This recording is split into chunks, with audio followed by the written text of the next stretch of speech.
Ready to go? We're ready. Let's do it. Good afternoon, everyone. Welcome to our next session, Behavioral Economics Communications for Employees' Benefit. Now, if you saw the word economics in the title and thought, ooh, this is a good room for a post-lunch siesta, this is not the room for you. I love behavioral economics because it's the art of getting people to do what you want them to do, and who doesn't need more of that in their life? My name is Candy Cantwell, and I'm a partner at Montridge Advisory Group in Vancouver, British Columbia. I am past president of the BC chapter of the ISCEBS, and I also currently sit on the Symposium Planning Committee for the Canadian side. Before I introduce our speakers, a couple of housekeeping items. If you have questions, please write them down and give them to our room attendant, and she will bring them up, and I'll take care of it at the end. Devices. Can we get through the next hour without hearing a device? This is not the time and place to learn that you're a closeted Justin Bieber fan, so let's put them on silent or vibrate. The presentation and evaluation form are available online and through the conference app. And there is a camera in the room. I'm not sure if anybody is manning it, but just as an FYI, the session potentially is being recorded, just so that you're aware. And now our speakers.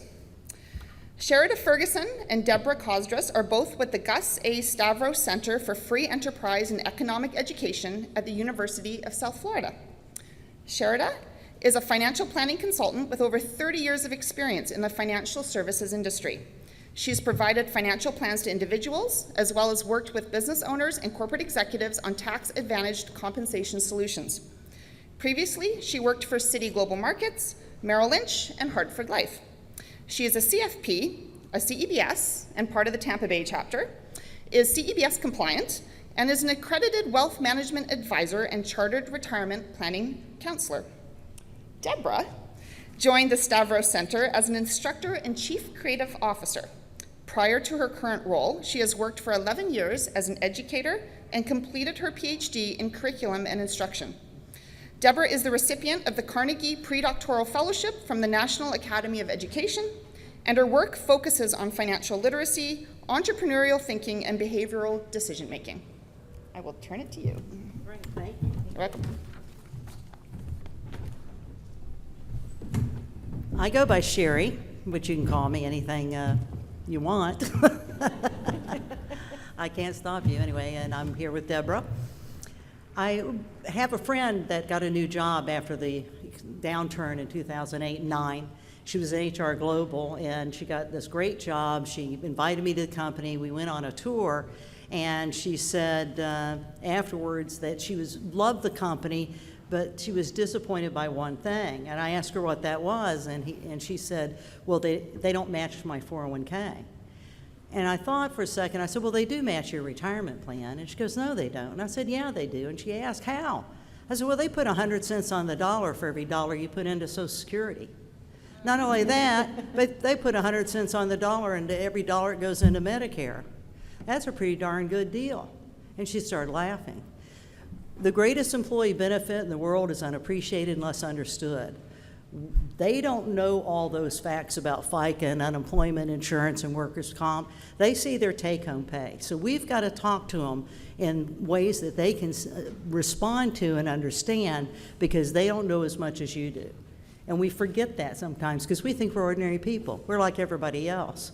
Well, they feel that way too, but they still don't know what you know. So I think it's very important that you find out, and we'll give you some ideas of who your audience is and how you can reach out to them to respond in a positive manner, to do something that's in their best interest, even though we'll talk about how humans fail ourselves sometimes in how we think. So I think we'll be sharing some ideas with you, and I will turn to my partner. We're going to take turns. Deborah. Oh, you're going to already tell me to. Okay, we were highly inspired by the book Nudge, and if you have not read this book, it's a great book to read. Thaler is the recipient of the Nobel Prize in Economics for his work. And Nudge, we're going to just go over a little bit about what Nudge is and what Nudge isn't. Okay, nudge is influenced highly by behavioral economics, and a nudge is not an egg, and it is not a mandate. A nudge falls under choice architecture, where you are kind of, you're the architect. You all are the architect of the choices that your people will have. And it's a way of persuasion, where you're framing information to attract attention of your clients and increase the likelihood of the best option for them getting chosen. For example, putting a fruit at a cafeteria at eye level where other junk food is not at eye level, that is choice architecture. That is a nudge. Banning junk food isn't a nudge. And in your hotel rooms, if you're staying here, please help conserve. That is a nudge.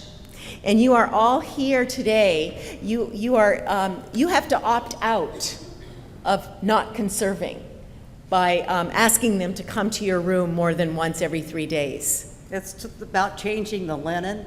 About If you changing didn't the read linen. that, If you didn't change, Every 3 days that. they change the linen unless you want it more often. So this is a nudge. They're trying to conserve.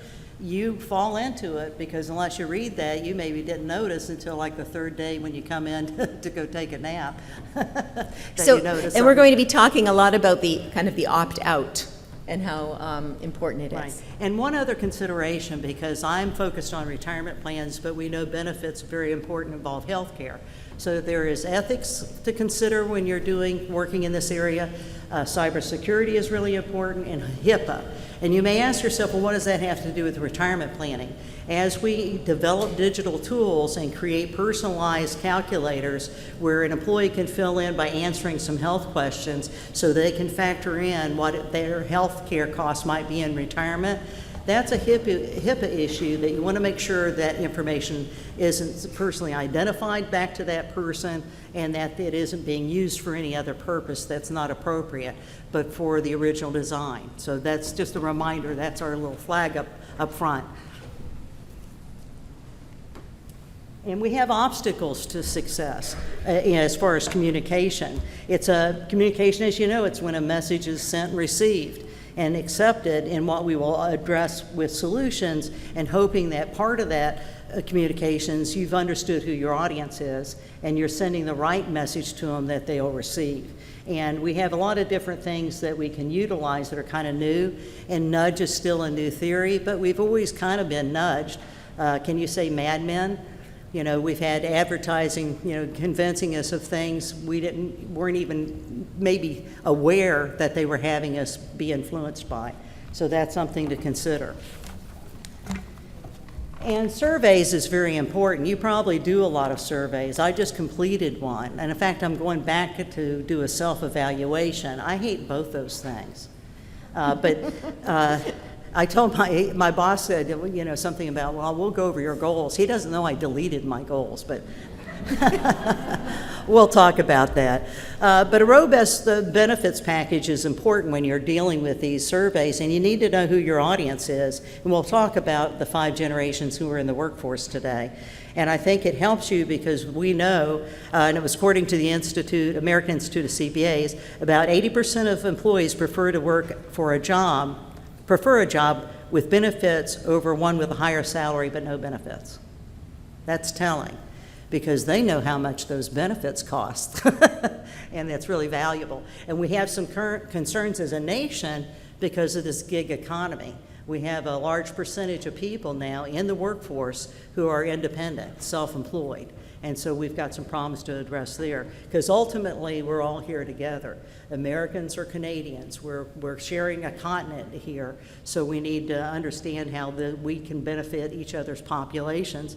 And I'm not saying that so you think we're going to move to Canada because we don't like things, but we're not coming your way for that. I'm going to mention one other thing. There's a great tool out there, and I'm not being paid to promote anything, but it's technology advice, and I happen to be looking at gamification because that's one issue to look at. And what they do is they have a bunch of questionnaires. You tell them what type of software you're looking for. You finish out that questionnaire. They'll come back with some vendors to recommend to you. Now, I highly recommend any vendors you're currently working with, because that's very efficient. You already have a relationship, they know who you are, and it might be cost efficient also to not have to bring somebody else in. But that's part of what you'd want to do as far as decision making. So there's some great tools out there, and we also are going to talk about some ways to engage employees, because if they're not engaged, then it's going to be that much harder to get their attention. And I have this nudge here. We were going to do a survey through Poll Everywhere, but we decided the time was going to eat up too much of what we wanted to share with you. But I did think I'd put something in here that would show that it works in a lot of different ways, like letting you know if you bothered to read the card that you weren't going to get your linen changed every day. Well, this was a Copenhagen. They had a problem with littering. In fact, that's a worldwide problem. And littering is kind of self-perpetuating. If you see litter, sometimes people think, oh, that's what you do with it, and they just drop it too. The rest of us, we know a little bit better. But if you had a problem with littering and you were trying to study a way to get around it, what are some things that you can do? Well, you could hand out fines for littering, or you can pay people for using a garbage can, which I haven't quite figured out how you do that. Or you can place green footprints on the ground pointing to the way to the nearest garbage can. What worked? The footprints. It's not verbal, it was visual. It caught our attention, and it led us to the garbage can, and they had a 46% reduction in littering when they handed out caramels with the little wrappers than they had before they put the footprints in. So that's the power of a nudge. That's the power of understanding human behavior. Dr. Spock? Okay. Your hand. Okay. Oh, I'm supposed to do this little. I'm jealous I can't do this. Maybe on one side of my family. So when we think about behavioral economics, I tried to put it in a very small nutshell for you so that we could give you more examples. And basically, what behavioral economics does is it kind of turned economics on its it tumbled it over a little bit. Econs, which is what economists think humans are like, they think they're Spock-like, that economics assumes that we're rational decision makers. We always use a cost-benefit analysis before we do anything, and we are always self-interested to obtain our maximum utility, in this case financial. And econs tend to think they don't have any biases at all. In reality, most of us operate more like Homer Simpson. We're humans, and we do not always use cost-benefit analysis to make our decisions, and we can be easily distracted, and we can be inconsistent and very impulsive and react to our emotions. And we don't always recognize our personal biases and heuristics. And heuristics is basically a fancy word that means the patterns or habits we live our life by. And so if you want to give yourself some more information on behavioral economics, I would highly recommend looking at any of Daniel Kahneman's work. And Daniel Kahneman also won the Nobel Prize for Economics, and he's a psychologist, in 2011 for his book, Fast and Slow Thinking. And that's what behavioral economics boils down to in a nutshell, is fast and slow thinking. Really, most of what we do is fast thinking, because especially as adults, we have lived our life and we have a lot of experiences, and all of those experiences are stored as patterns inside of our brain. And they come out when we are experiencing something. When we have a gut reaction and all of those learned patterns come out, that's the first thing we do.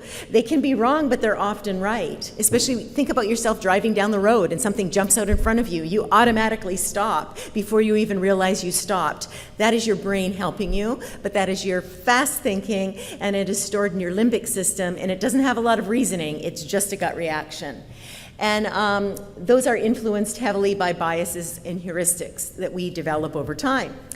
On the other hand, slow thinking is where we want to get people to think new things. And it articulates judgments based on evidence, weighs the costs and benefits of choices, and requires a lot of effort. This is like our prefrontal cortex, and it makes our brain hurt, and it's not as pleasurable as getting those instant gratifications that we get. Slow thinking. And we're trying to get our clients to slow their thinking down a bit and examine their biases and heuristics when they're so inclined. And we're trying to make them more inclined to examine those and make better choices for themselves.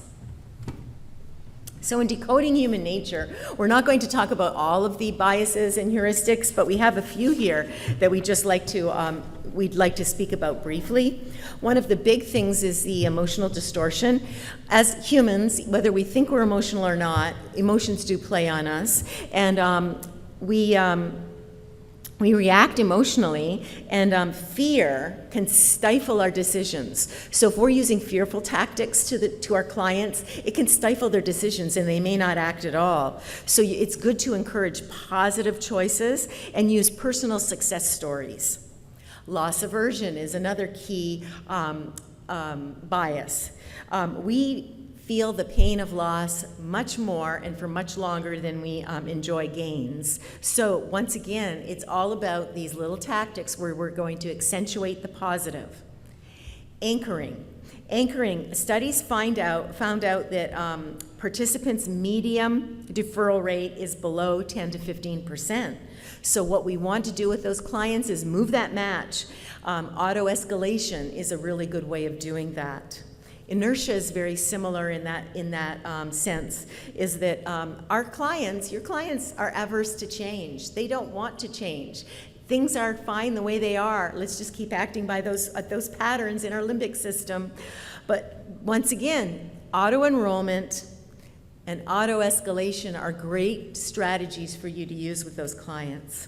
And seeking confirmation, that confirmation bias, that's the thing that makes you scroll through the internet and literally the very first thing you find that agrees with you, that you think, oh yeah, okay, I was right all along.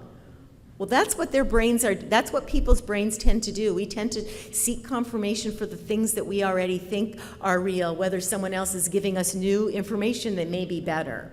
So tell them and immerse them in a personal story so that they can actually see themselves with their future goals.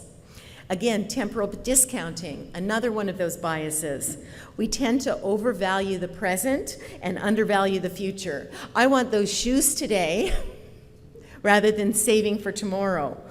We try to get those, once again, personalize that story. Get your clients to envision themselves in the future and what they can have in the future. And as well, habituation. That's why nudging is not nagging. If someone says save, save, save, they're eventually going to tune that person out. What we want to do is getting them to imagine their future so that we can get them over the habits that they may already have and change things up a little bit. Back to Sherry. Thank you. Now, here's some ideas for nudges and the principles that you have for having the nudges. I hit the right thing here. You want to frame messages so it's clear to the employee what you're trying to get across to them. In using the gain and the loss in a way that gets them to act in the way that you're looking for. So you might say, and I'll get this point out, are you really going to give up 50 cents for every dollar you put in the 401k plan? You know, they're losing something. They could react positively to that because they don't want to lose 50 cents. And so what you're doing when you're coming up and looking at how you're going to frame your messages is, will the employees gain, lose, promoting gains works better, or you craft a message that financially, socially, emotionally, or physically impacts them. That's how you're going to get their attention. So if we continue along that vein, instead of, I found this one really popular, would you rather pay yourself or the government? I used to tell my clients, you know, there's no tomb to the unknown taxpayer in Washington, D.C., and that ought to tell you something. But I would like to thank you for paying taxes unnecessarily on my behalf. So you increase your retirement savings, and we're great. This is a consumer nation, and so we're great debtors, unfortunately. And so one of the things you can ask is to make them think in terms of, borrowing. What would spend today in the 401k so you can live better in retirement. So instead of saving, you say spend today on yourself in the 401k so you can have a better day in retirement. Or maybe things that they can count, because America's horrible on math, I can tell you, as a general population. I don't know about Canada. But 80% of employees, ABC employees, contributed to their retirement last year. Or 9 out of 10 of every 10 new hires said yes to getting into the retirement plan. And that can be really positive for you. But we don't want to make it so complicated they get lost in the numbers. And believe it or not, you might hear, well, you've got a 70% chance of surviving this operation, but there's a 30% chance you could die. What are they thinking about? 30%. No, I'm not going to have that surgery. So don't count on them figuring out the odds. We need to help them a little bit more. And so this is just a list of just reminders. And one of the things that I put in here that is it would help if I did that. You can tell I once worked at Ringling Brothers Barnum Bailey Circus World and had the best jugglers, teachers in the world, and I didn't take advantage of it because I'm flopping around here. Use a stretch match. These are just some reminders of things that you can do to encourage people to get into the 401k. And stretch match is still some new thinking in one respect. So instead of because there's a cost, and you always have to consider a cost benefit for your employer. That's a number one bottom line. You may be report to CFO in your company if you're handling benefits. So you always have to be mindful of that impact. But you know everybody's not going to do something. Not likely. But instead of a 50% match on up to 6%, what have we done by saying 6%? What are they thinking? That's the most they have to put in the plan. So they're going to fixate. That's their temporal point where they're stopping, and they're not going to get past that. So maybe they get 50 cents on the dollar up to 6%. So now they have, between you and the employer, 9% into the plan. But if you instead took the option and said, well, why don't we give you 50 cents on the dollar for every dollar up to 10% of pay? It's 5% instead of 3%, but now you've got them at 15%. Going for retirement, we might save America if we do that. I'm serious. I'm a boomer. You know, I'm going to get blamed for a lot of things in the next few years. And I didn't get into the hippy-dippy stuff. It kind of depended on what part of that session you were born. So there are things that are really important that we can do and think differently, because we get into habits. And we need to step back, and we'll talk about that also here. Don't look at this too long because you're going to get dizzy. But there are a lot of obstacles, and it reminds me of the pogo figure. We've met the enemy, and he is us. We are our own worst enemy. Your employees, as individuals, have a lot of different things and quirks and hang-ups that keep them from doing the right thing. Something you see so clearly they can't get around because there's something blocking them. It's their inertia. That's why opt-out is a great thing. They don't want to do something. Not making a decision is a decision, right? So they don't want to do anything. So you have the auto-enrollment, and they're in there. Now you have to be careful because they're only going to get maybe 3% taken out of their pay. They may think you're stealing it from them, but you can deal with that because they've got to do something. Then they can opt out. They can stop that. You haven't held them hostage, and I think that's really important to understand where we are in this game. We're trying to help them, and we need to get around because they aren't necessarily critical thinkers. And I don't say that as to slur anybody.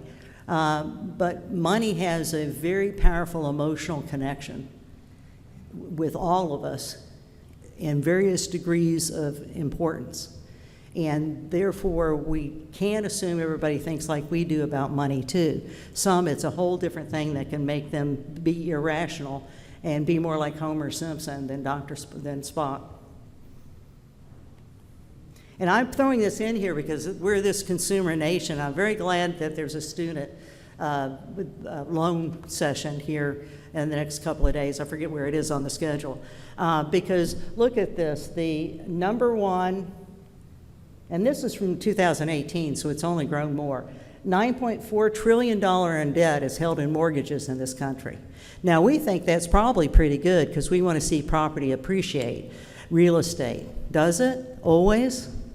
But it's worth, because you need something over your head. So there's some value there. But then what's the next biggest purchase you make in your life? And you're going to make it more than once, because I don't know of any cars, even the hybrids that last for 50, 60 years. You're going to buy many cars, used or new, doesn't matter. And so you expect to see over $1 trillion, almost $1.3 trillion in auto loans. This should shock all of us. It's now getting close to $1.5 trillion and growing. 44 million Americans have a student loan, and 4 million of them haven't paid for at least 90 days or more. It's stunning. And some of them took those loans out thinking they could write it off in bankruptcy. Surprise. Do you think if you've got employees in your workplace that have a student loan that they're going to put a lot of money in a 401k? That's why I'm glad to see companies looking out there and doing things like the private letter ruling that was for Abbott Labs, so that we hope will become mainstream. And I know IRS and Congress is probably going to look at that for helping employees put money away. And you can say, well, that's not fair. I don't have a student loan. Why are you giving them a benefit? Well, it benefits all of us ultimately, because if you're not having to pay for them through social welfare programs, or they're in prison because they didn't pay. I mean, we don't need debtor prisons again in this country. We can do better than that. And I had a CEO of a company say something to me about, well, I don't think our demographics really call for a student benefit, a loan benefit. And I said, well, let me say it to you this way. Today, there are 114,000 Americans receiving Social Security payments from age 50 or older, so it's either disability or the retirement check, and they're getting an average of $144 a month taken out of their checks for student loans. They were people who co-signed a loan, borrowed the money on their own for the child or grandchild, or this economic downturn, they had to reinvent themselves, so they went back to those profit schools that told them they were getting grants. And they reached Social Security age, and now they're getting garnished for something they thought was a grant. There is so much, I'm not going to give that presentation, go to it there, but these are the things that honestly, no matter what's best for that employee, if they don't have the money to do it, they're not going to do it. And so that's for a long term. And the other question I'd ask you is, where's that purchasing power going?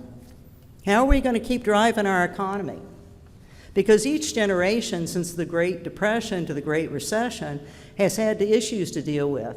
And this one happens to be with the current generations that are experienced this 2008 and on Great Recession. And look what happened to it. We had, whoops, I hadn't need to hit the right thing. They started going to more expensive colleges. They started borrowing more and living on some of that money. That was a shame too. And then graduates, started getting more graduate degrees at a time when the state governments are pulling money away from the colleges and universities. So more of the cost is going to the individual. Kind of sounds like a pension plan and a 401k to me. And then we tried to enlarge this, but that's a sign that says you cannot foreclose my brain. We have a lot of purchasing power that's being stifled by this, and I hope we survive, because it affects us even on the health benefits. It's another reason why you can't see why they don't want to have this high deductible plan. It's because they don't have the money for the out-of-pocket. So we have to be concerned about it. We have a 5-generation workforce. Some of them are 22 to 24 right now. So some of them have been in the workforce, but you didn't think about them because they're on their parents' health plan. They're going to benefit from the parents' retirement plan. Some of them are going to think that's their inheritance. I hate to surprise them. And then we have the boomers. We hail to the millennials. You're there as the largest percentage of the workforce. And I hope you take care of us. Maybe better than we did you. This is the study.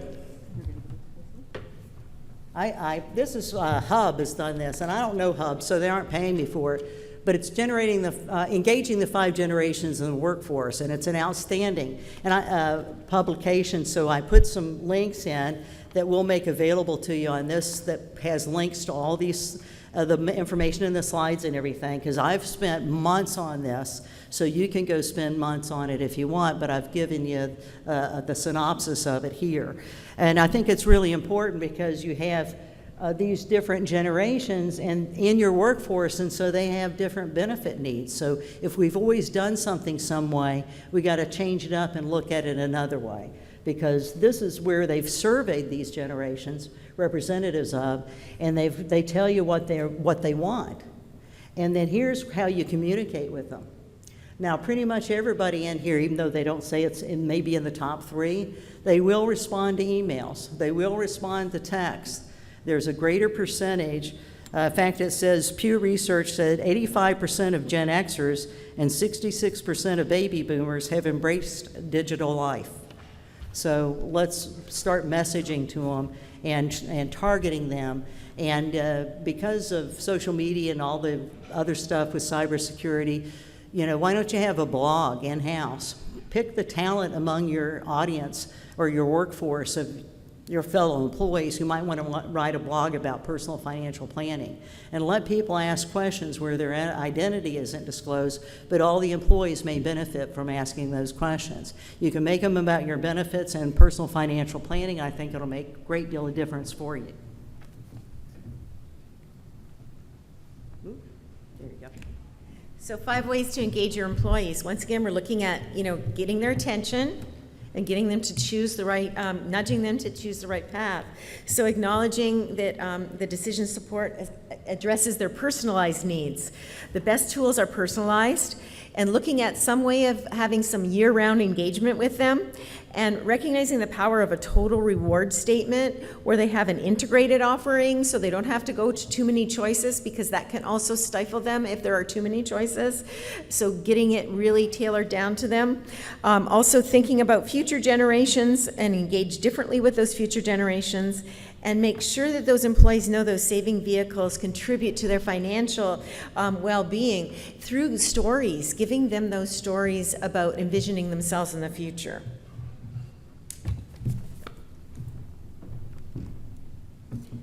I told you we needed to try a tap dancing routine. I hope you can read this. This may look like a ransom note that I took it from different places and put it up there, but this is 3 ways you can simplify benefits communication. And I expect I'm looking at experts, so I'm going to assume you've done a lot of these things. Keep doing it and do it better.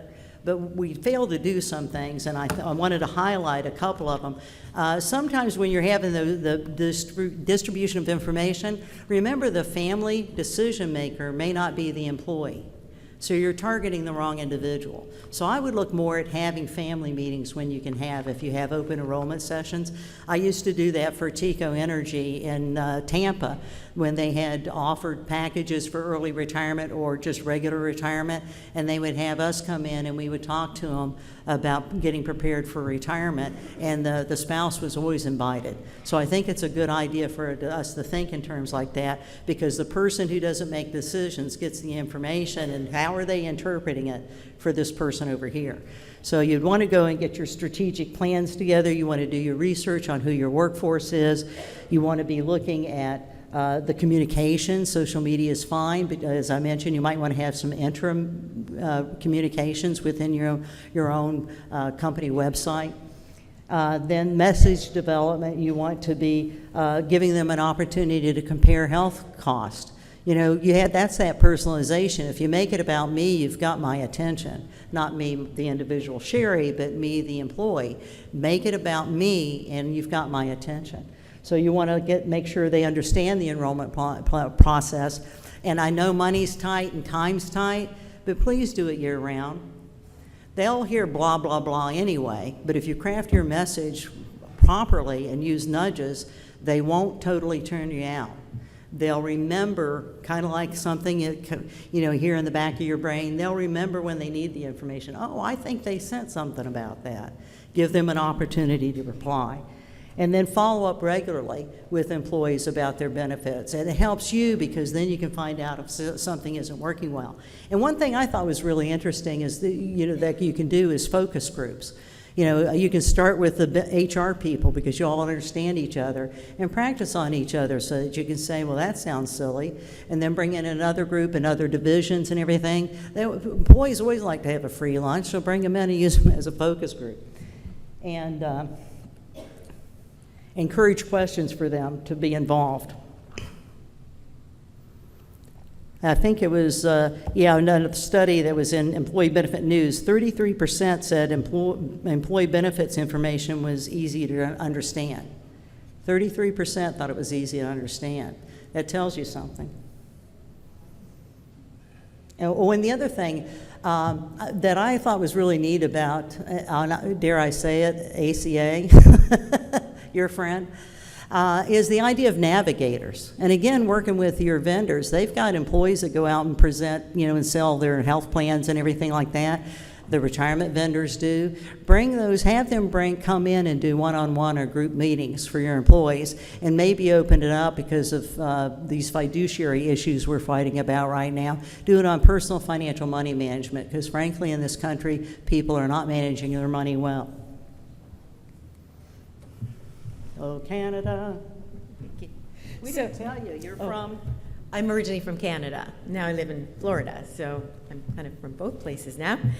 One of the things that we did is we found some really good studies that were done in Canada. This particular study was through Great West Life, and they talked about Canadian capital accumulation plans.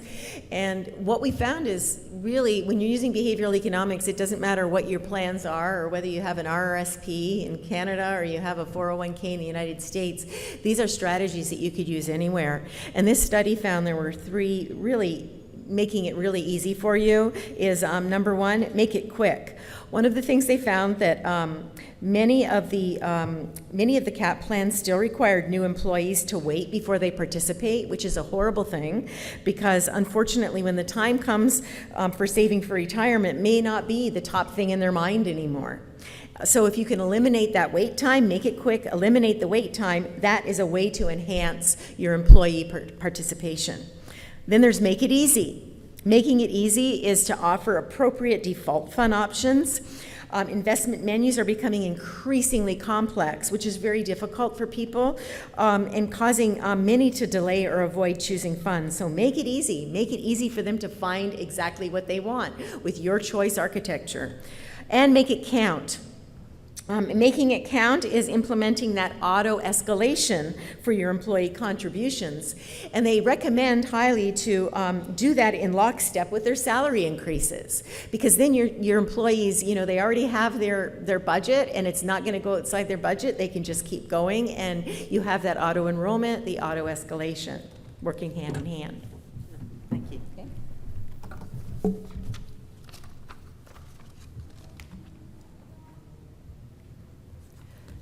This is an outstanding piece, A Practitioner's Guide to Nudging, and it's from the Rotman School of Management from the University of Toronto. And it's a fabulous piece, and I'm going to share some of their ideas about nudges here. So we've all come together and we have great tools from our respective countries that we can share, because people are people. We might have cultural differences and stuff, but we're pretty much all humans, I presume, and therefore we have some commonality. And what we're looking at here is what you would do and may have done when you're putting, you're mapping the context when you're going to put, how is a decision made by the employees to get into the 401k plan? So I'm going to map that context. And in that context, I need to understand the decision-making process that they're going through, and then see what are the best measurements and the influences are going to be in that decision to get in. Then I'm going to select a nudge. I'm going to identify what could be suitable nudges. And again, having those focus groups can be helpful. And because something I think is really great, somebody else is going to think, well, that was silly. And identify the levers for nudging, the possible constraints, and where nudges can push them through. And then prioritize the nudges and test the effectiveness. I think testing is important. And I presume when you do your enrollments that you have some things you measure post-enrollment to see what worked and what didn't, and where you might have problem areas. If you don't, I would consider that would be something you'd want to add. Now, I'm not going to go over everything on this one, because this is the decision model fleshed out for a 401k plan, for where you start figuring out where are the bottlenecks going to be. This is where we figured out where the bottlenecks are going to be. We're seeing that you're going to first recognize the importance of retirement. There are a lot of boomers who think they will never retire. They're going to have to work to the day they die. And it'll be reality for some of them too, and that's really sad. But we have to get their attention, because what's the problem for our younger generations? How far off is retirement to them? Aren't we, by our behavioral instincts, doing about what I can do now? An immediate, we want immediate gratification, so we've got to get them to think longer term. That's why I'm saying, spend on yourself in retirement. You like to spend money on yourself, spend it on yourself so that in the 401k plan, so you can do this saving for retirement. And then, so that first decision is important. Then you've got to allocate money for retirement. They've got to figure it out. That's why that significant other is important. Then you're going to have to open the retirement account. I will tell you, I was talking to some stevedores years ago down in Miami, and I followed up after our presentation for enrollment with HR, and they said, well, this one guy was really mad when he got his first paycheck, and that's because he thought 10% of his paycheck was $5 and it was $50. So he was really mad at us. So we have to make sure when we communicate with them, again, that they don't understand what we do. And he wasn't stupid in any way, shape, or form. He just did a quick calculation. He was wrong. Then you've got to open a retirement account. What about opt-out? Remember, that's a problem, trying to get them to enroll. You have to select an investment fund. How many of your employees have ever purchased a mutual fund before they got into 401k plans? Probably never. And so they don't have an affinity for that. At best, they maybe have a savings account. I'm not so sure about that, because we don't reward people in this country for having savings accounts. Well, the banks might. But currently, what rate of interest are you getting? Maybe not. And then you look at the other thing after you select your investment. Think in terms of this. I don't really know what I'm doing, and I'm not talking about me right now. I may not know what I'm doing, but I have to pick an investment. Choose the simplest things, the safest things, and put them at the top, because your risk takers are going to go searching. Everybody else is going to say, I'm going too deep, maybe. So put your target date funds, put them there, and then for those more advanced people or the do-it-yourselfers, open up the menu to them, because we make it too confusing. In fact, years ago, a principal found that if you had 6 investments, people would spread them out. If you had 3 investments, they tended to spread it out, because how difficult it was, 3 choices. When you get past 10, 11, 12, now they're going to bunch up money again, because we're giving them too much. We've overwhelmed them. And then the ongoing is really important, because now they don't really know. I told my sister when the market was crashing and she called and she was frightened because everybody was looking at their 401k plan. They thought they were going to go out of business with their funds or something. And I said, well, are you going to spend this anytime in the next 1 to 5 years? She said, no. And I said, well, stop looking at it. And years later, she said, everybody else got out and never put it back in. I'm the only one that stayed and made a lot of money. So that's where you can get some help on an ongoing basis, taking advantage of your vendors to get people in to teach about personal financial management. So identifying the levers for nudging. Okay, really, these are, once again, repeating some of those same behavioral economics ideas. This article has some great ideas for you. There's another one that we didn't talk about before, was the endowment effect. The inclination is for your employees to pay more for the thing they already have than for something new. So that's another thing that you need to think about when you're working with your employees. And also, a couple of other things is that your employees, they don't like the choice or information overload. It's just a little bit too much for them. So really, as Sherry was saying, try to make those things really succinct for them and put those choices that you think are the best ones for them at the top. Okay. And, yeah, we know. Criterion is. You're not flipping my sheets when you're over here. You're making me do all this work. I put this in here, this decision checklist, because it's also from the Rotman study. And there's a whole appendix with a lot of good things. And they also have things about how to motivate voters and health food choices and everything. So it's an excellent guide, and it kind of points out things that you need to prioritize and examine when you're putting nudges together. And gamification, if you see me afterwards, I'm going to be here for the whole rest of the conference, and you want to know where to see the best gamification video you've ever seen before on YouTube, come see me. Because I asked the company, and I didn't know they didn't do retirement plans in North America, in America, they only do it in Canada. And it's a minute 46 seconds, and it tells the whole history of the universe in a minute and a half. But they stopped offering the gamification benefit, so they won't let me show it. So I'm not going to embarrass them up here or anything, and they have nothing to be embarrassed about because it's a fabulous video. But if you see me, if I've sold it enough, you'll come ask me about it. Because one of the things about this is stereotypes about the 5 generations. You know, we boomers and the millennials, we're much more tech savvy, certainly the millennials, than Generation Z gives us credit for. And gamification, we have to stop thinking in terms of Mortal Kombat. That kind of tells you something of my understanding of games. I don't play video games. But a video gamer is going to think something that you do with video gaming as gamification kind of lame. But there are some ways that you can get them involved and maybe competing for points or prizes or points to get prizes for reaching levels of signing in for their enrollment. We're a competitive nation. I don't know about Canada. I presume you're competitive. Oh, hockey. You guys are really competitive. So we have to understand that gamification isn't just a game. It is a way to help people get enrolled, and it's still in a new area. So I've got some resources in that other piece that will show you where you can get it, or you can go to Technology Advisor or check with your current vendors to see if they have gamification. Because the millennials do like to play games, but they like to advance themselves with it. So you can lure them into doing some enrollment benefits through gamification, through those strategies. It's just you have to be careful that you don't come off as lame.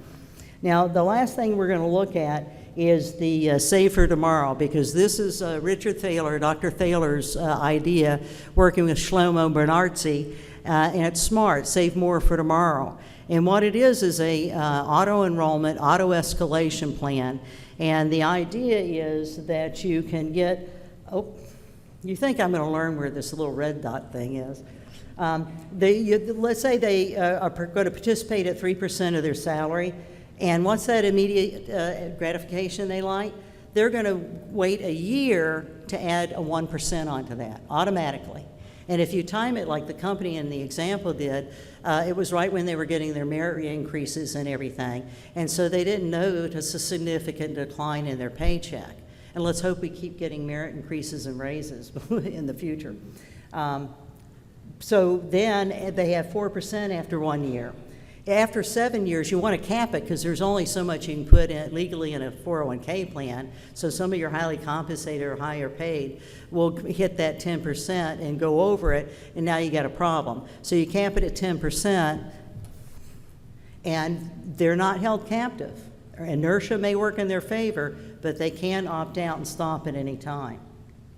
And I put this up here. This is hard to read, but the study I'm going to encourage you to get, this is Vanguard's study, a recent successful. I couldn't find anything much of a study on the program after 2002, but I know it's active and out there. And Shlomo Bernartzi has a website that he devotes to what he's doing in this field. And so I encourage you to look at that. What I will tell you is that they had 2 divisions in this company of a multinational European firm. 30 locations in the United States, 24,000 employees.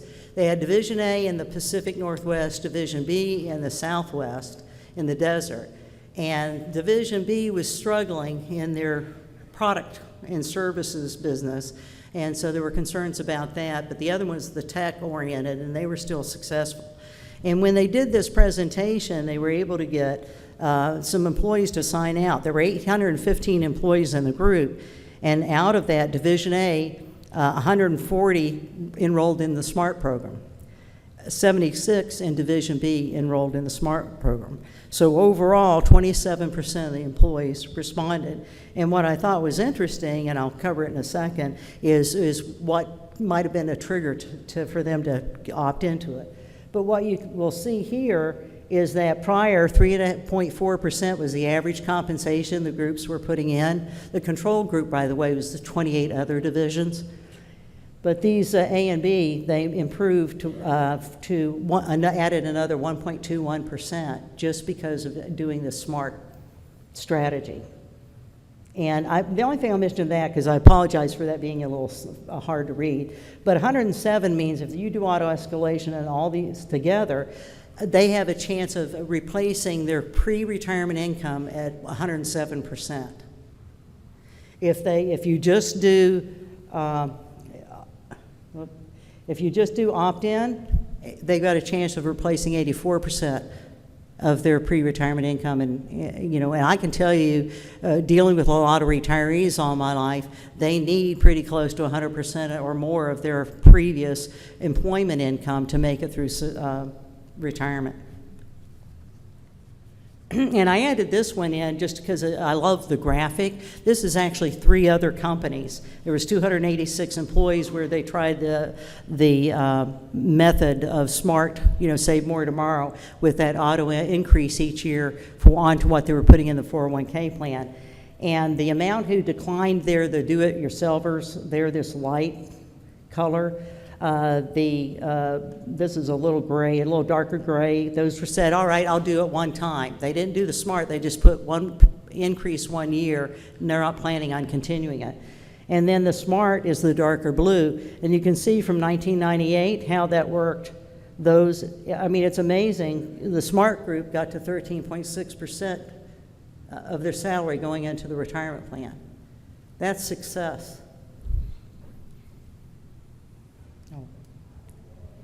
So I just wanted to tell you here, because they had mandatory meetings and they get a 67% turnout. Is that normal?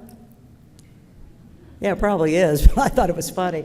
And 40% from meetings optional from the sluggish B group, we suppose.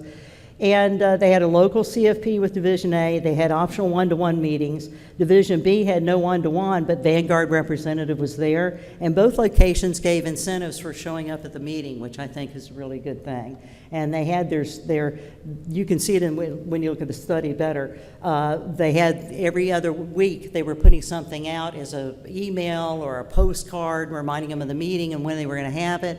And at the end, they just so happened to have in the March-April time period their payroll increase, and that's when they started the SMART program. So they didn't see that immediate loss. So I think of all the things that you can take out of this Save More Tomorrow, is that the status quo bias works to the employee having to make the decision to participate well in advance, and then they have to actively work against their inertia to get opt out of it later. So if you can get them in up front. And what was interesting out of both divisions, those who signed up for the SMART program, 90% went to one of those meetings. So that tells you something. It didn't, 90% who attended didn't, but those who signed up to the SMART, 90% of them attended those meetings. This is just a recap of when you're putting together how you're going to change behaviors. You want a plan that's going to motivate so the employees are aware of it. You want to do it so you can optimize everything that you're doing with them so they make some decisions. You want to have realize and support the employees in making those decisions like we were trying to do in that decision chart. And then evaluate. We've got to monitor and evaluate so we can see if we're leaking something or we have done something that needs to be adjusted. And I just threw this in here because nudges can be used in other areas besides just the retirement plan. But I like the idea of sending them a communication like an email and you ask them to respond. Because once you hook them into saying something to them, now you've got a conversation going. And that's why I think year-round is good. And another, I don't work for Siegel-Benz, but they have an excellent, if you're wanting to look at somebody who's put this together before, it's, is that the word? It's You can see this so well, you can see it up here. But I wanted to show you it was a real thing, that you can look, and we've given you a link on that to see. You got some reading to do if you want. I thought this was interesting. I didn't want to read, I have Persuasion, but I didn't want to read it because I thought I'd start talking about that instead of nudging when I was here with you. So that's my to-do list. Nudge, I read, excellent book. If you haven't read it already, it's a good place to start if you want to learn how to nudge. And then the Persuasion, I thought that was kind of interesting. We talked about the fast and slow thinking. So we have an opportunity for questions and answers. There we go. Oh, somebody does have. I have one sheet with 2 questions. I'll come up here so everybody in the back. That's my buddy who sent that in, probably. So the first question is, sometimes nudging people to do something we as benefit professionals feel is the right thing to do feels like we're telling people what to do with their lives.